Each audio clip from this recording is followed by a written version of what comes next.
항상 기뻐하고 쉬지 말고 기도하고 모든 일에 범사에 감사하라고 오늘 본문에서 하나님이 말씀으로 주셨습니다. 항상 기뻐하라. 기쁨을 말씀하고 있죠. 기쁨, 희락, 성령의 역사 중에, 성령의 열매 중에 하나입니다. 갈라디아서 5장 22절에 9가지 그 성령의 열매 중에 하나가 희락, 기쁨입니다. 자, 그러면 우리가 기뻐해야 할 이유가 무엇일까요? 우리가 왜 기뻐할 수 있을까요? 그 이유가 수도 없이 많겠지만 우리가 가장 기뻐해야 할 이유는 우리가 구원받았기 때문이겠죠. 자, 또 나를 통해서 수많은 영혼들이 구원을 받을 것이기 때문에 또 그것 또한 기쁜 일일 것입니다. 항상 안 좋은 일이 생각이 나면은 구원받은 기쁨, 생각, 그 기억을 항상 떠올려야겠습니다. 자, 광야에서 이스라엘 백성들이 물이 없다고 원망을 하고 먹을 것이 없다고 원망을 할 수 있었던 이유는 구원에 대한 감사와 기쁨이 없었기 때문입니다. 그러니까 물에 빠져서 죽어가는 사람을 구해줬더니 내 가방도 내놓으라고 하는 격이죠. 그러니까 구원받은 거를 너무나 당연하게 생각하니까 기쁨이 없는 것입니다.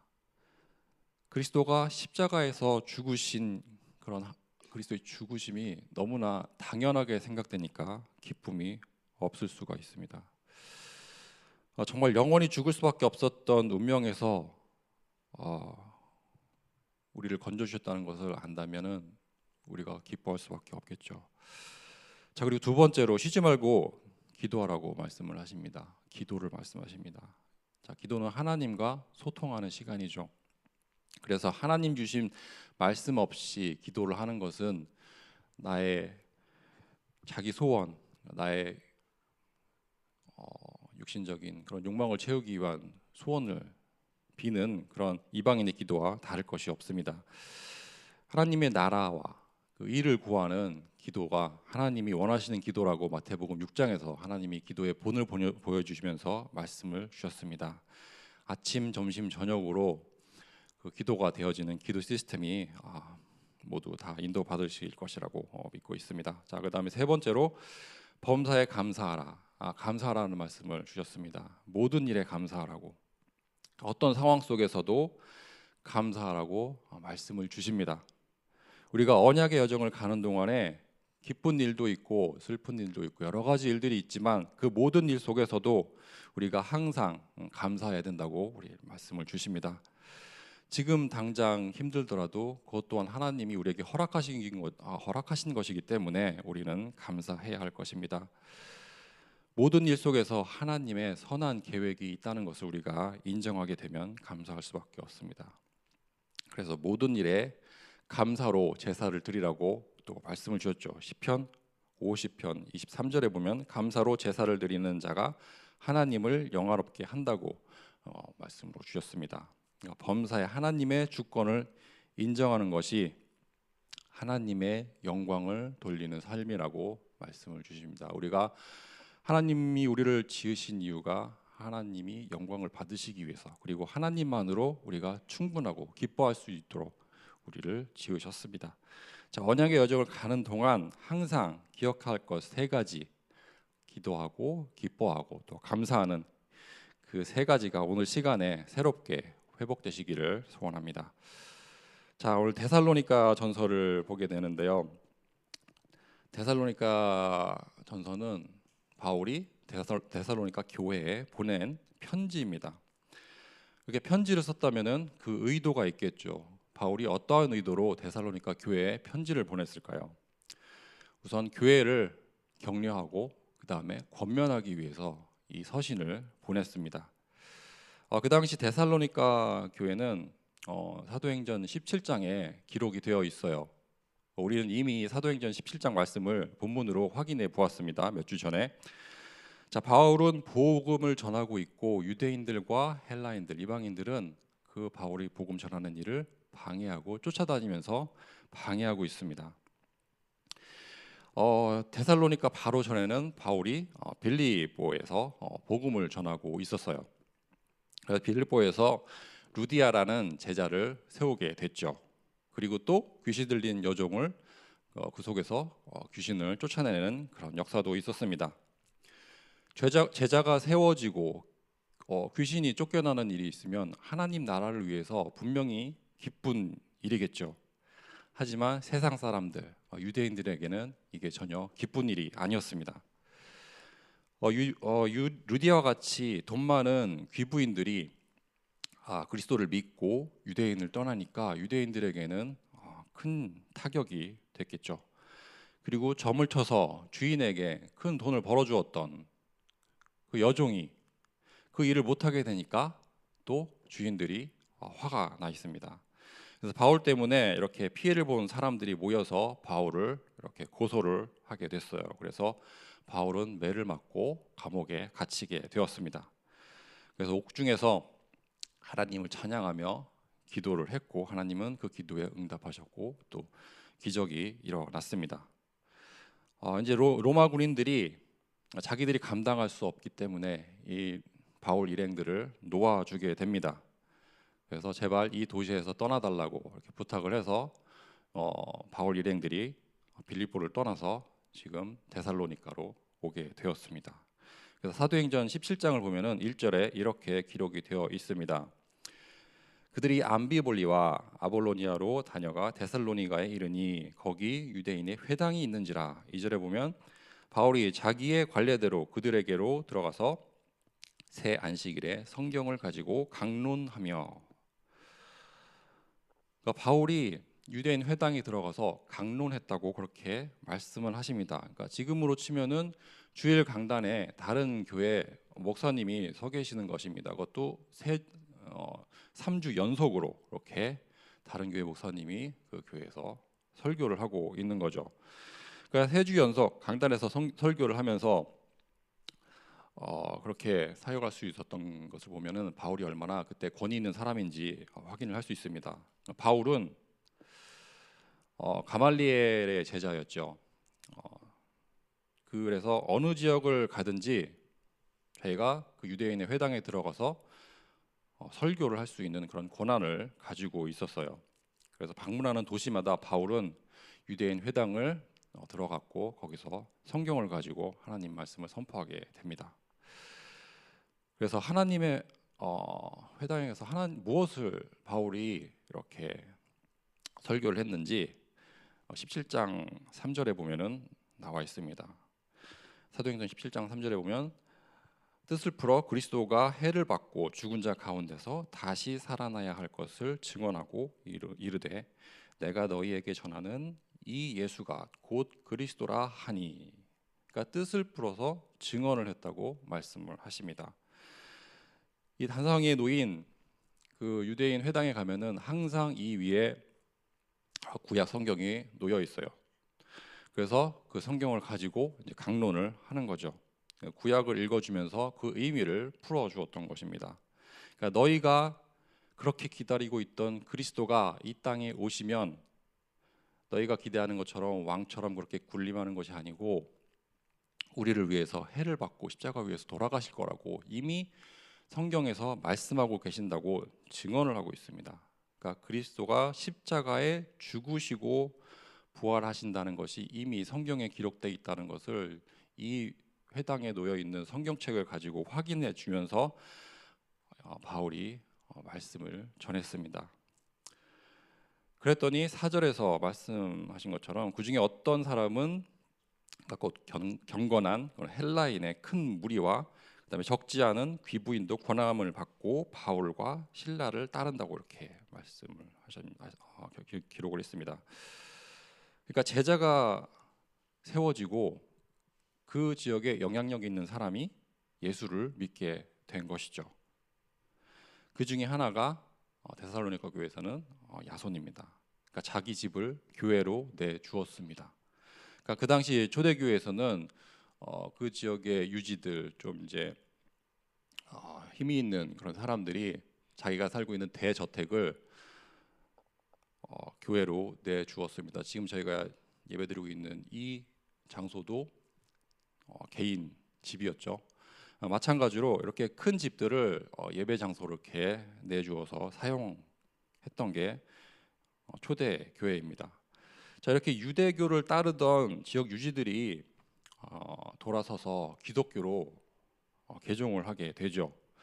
그래서 바울의 전도와 선교로 이러한 일들이 곳곳에서 이렇게 빈번하게 벌어지게 됩니다. 그런데 이 일이 유대인들에게는 큰 일이 되는 거죠. 그래서 시기하는 마음이 생기고 깡패를 동원해서 이렇게 소동을 일으키고 이제 바울 일행을 찾아다니게 됩니다. 그래서 바울은 데살로니가에서 또 쫓겨나서 베레아로 이렇게 이동을 하게 됩니다. 그러니까 빌립보에서 사역을 하다가 쫓겨나서 데살로니가로 가고 또 데살로니가에서 쫓겨나서 또 베레아에 이렇게 이르게 되죠. 그러니까 우리 입장에서 보면은 바울이 도망다니는 것처럼 보이고 쫓겨다니는 것처럼 보이지만 이 모든 것이 성령의 역사였던 것입니다. 그래서 바울은 쫓겨다니면서도 기뻐할 수 있고 감사할 수 있고 기도할 수 있었습니다. 자, 이렇게 바울이 데살로니가 지역에서 한 달 정도 사역을 하고 나서 교회를 떠나게 됩니다. 하지만 그 데살로니가 지역엔 교회가 세워졌고 계속 말씀 사역이 일어나고 있었죠. 쫓기듯 그 지역을 떠났기 때문에 그 교인들을 양육할 수 있는 시간적인 여유가 없었어요. 그래서 지금 서신서에서 보듯이 이 편지를 보내서 격려와 이렇게 권면의 말씀을 하고 있습니다. 그래서 잘 하고 있다고 데살로니가 교인들에게 너희가 지금 성령 인도를 잘 받고 있다고 이렇게 격려를 하고 또 하지만 좀 아쉬운 것도 있다. 그래서 여러 가지 그런 것들을 언급하고 있습니다. 그래서 서신서 첫 부분, 그러니까 데살로니가 전서 첫 부분을 보면은 이 교회가 얼마나 성령 인도를 잘 받고 있는지 바울이 증언을 하고 있어요. 그래서 데살로니가 전서 1장 3절에 보면은 바울이 이렇게 얘기를 합니다. 너희의 믿음의 역사와 사랑의 수고와 우리 주 예수 그리스도에 대한 소망의 인내를 우리 하나님 아버지 앞에서 끊임없이 기억함이니. 그러니까 크리스천들이 갖추어야 될 세 가지 덕목이 여기 다 나오죠. 믿음, 소망, 사랑. 그러니까 너희의 믿음의 역사. 여기서 역사는 히스토리가 아니고 믿음의 사역을 얘기하는 거죠. 사람의 수고와 그다음에 우리 주 예수 그리스도에 대한 소망. 그리고 소망이 있기 때문에 인내를 할 수 있죠. 그래서 믿음, 소망, 사랑에 대해서 말씀을 하고 있습니다. 이 세 가지를 다 갖추고 있는 교회라고 바울이 칭찬을 하고 있습니다. 그런데 모든 교회가 다 그렇듯이 또 데살로니가 교회도 문제가 있었습니다. 여러 가지 문제가 있었지만 그 중에 가장 컸던 문제가 구원에 대한 확신이 없었어요. 죽고 나면 자기가 어떻게 될지 확신을 가지고 있지 못했습니다. 그래서 데살로니가 전서에는 마지막 날에 대한 그런 언급들이 여러 군데 나옵니다. 그날 아니면 주의 날 그리고 또 강림, 예수님이 재림하시는 것을 얘기하죠. 그런 단어들, 표현들이 여기저기 많이 나옵니다.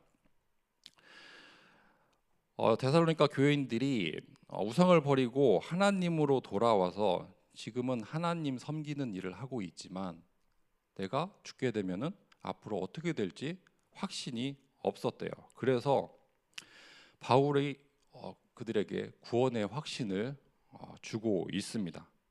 그러니까 구원을 받고 나서도 죽음 후에 어떻게 될지 모르니까 하나님 자녀라는 정체성을 잃고 그냥 이방인들처럼 이렇게 살고 있는 데살로니가 교인들을 보면서 바울이 안타까운 마음으로 이 서신을 썼습니다. 그래서 구원받은 하나님 자녀답게 거룩하게 살라고 당부를 하고 있어요. 그러니까 헬라의 악습을 버리고 하나님 자녀답게 하나님의 정체성 붙잡고 이렇게 살라고 당부를 하고 있습니다. 자, 데살로니가 전서는 생긴 지가 얼마 안 됐어요. 그러니까 바울이 서신서를 보냈을 때는 1년 정도밖에 안 된 교회입니다. 그러면 지금 우리는 이 편지를 읽고 있어요. 그러면 우리는 40년이 다 돼가는 사랑교회 입장이고 1년도 안 된 그런 데살로니가 교회를 생각하면서 바울이 보낸 편지를 우리는 읽고 있습니다. 그러면 우리는 이 서신서를 읽으면서 어떤 의미를 발견해야 될까요? 그러니까 2000년도 훨씬 지난 지금 시점에서 아주 오래된 그런 교회에 보냈던 그런 서신서가 우리에게 어떤 의미가 있을까요? 교회가 얼마나 오래되었건, 시간이 얼마나 오래 지났건, 그리고 2000년이 됐건 10년이 됐건 40년이 됐건 모든 교회가 가지고 있는 그런 문제는 다 비슷합니다. 그러니까 수많은 교회가 수많은 문제를 가지고 있습니다. 문제가 수만 가지라고 해도 그 모든 문제에 대한 답은 우리는 다 알고 있습니다. 예전이나 지금이나 그 모든 문제에 대한 답이 그리스도이기 때문에 우리가 이 서신서를 읽으면서 공감을 할 수 있고 또 우리에게 답이 될 수 있는 것입니다. 그래서 오늘 본문도 이렇게 나오죠. 항상 기뻐하라, 쉬지 말고 기도하라, 범사에 감사하라. 이것이 그리스도 예수 안에서 너희를 향하신 하나님의 뜻이라고 말씀을 하십니다. 그리스도 예수 안에서라고 분명히 말씀을 하고 있습니다. 그러니까 기뻐하고 기도하고 감사할 수 있는 이유가 우리가 그리스도 안에 있기 때문에, 우리가 어떤 문제를 가지고 있어도 우리가 그리스도 안에 있기 때문에 그리스도 붙잡고 우리 기도하면 또 응답을 하실 거라는 그런 확신이 있기 때문에 우리가 이 데살로니가 교회에 보냈던 서신이나 지금 우리가 읽고 있는 서신이나 같은 의미이겠죠. 그래서 교회 안의 문제, 세상의 모든 문제에 답이 되시는 그리스도 안에 우리가 있기 때문에 감사하면서 기도할 수 있는 것입니다. 2000년 전에 초대교회 데살로니가 교회에 주셨던 하나님의 말씀이 지금도 역사하고 있습니다. 하나님 말씀 붙잡고 이 새벽 시간에 묵상하시고 기도하시며 응답 누리시기를 소망합니다. 그리고 오늘 데살로니가 전서 2장 13절에 보면은 하나님의 말씀이 믿는 자들 가운데에서 역사하신다고 분명히 말씀을 하고 계십니다. 하나님의 말씀이 믿는 자들을 속에서 역사하신다고 분명히 말씀을 하십니다. 그러니까 지금도 살아서 역사하시는 하나님의 말씀이 내 안에서 역사하신다는 사실을 믿고 그 말씀 묵상하면서 기도로 인도 받으시기를 바랍니다. 기도로 마무리하겠습니다. 하나님 아버지 감사합니다. 저희를 구원해 주시고 언약의 여정을 가게 해 주심에 감사합니다. 하나님, 오늘 본문을 통해서 모든 교회가 수만 가지 문제를 가지고 있지만 결국 저희에게 답이 되는 예수 그리스도를 붙잡고 저희가 승리하기를 원하신 것을 확인했습니다. 하나님, 저희 오늘 새벽 시간에도 수만 가지 문제를 가지고 여러 가지 기도 제목을 가지고 이 자리로 인도받았습니다. 하나님, 저희 기도를 들으시고 저희 기도에 응답해 주시기를 원합니다. 하나님, 이 모든 말씀 우리 주 예수 그리스도 이름으로 기도드립니다. 아멘.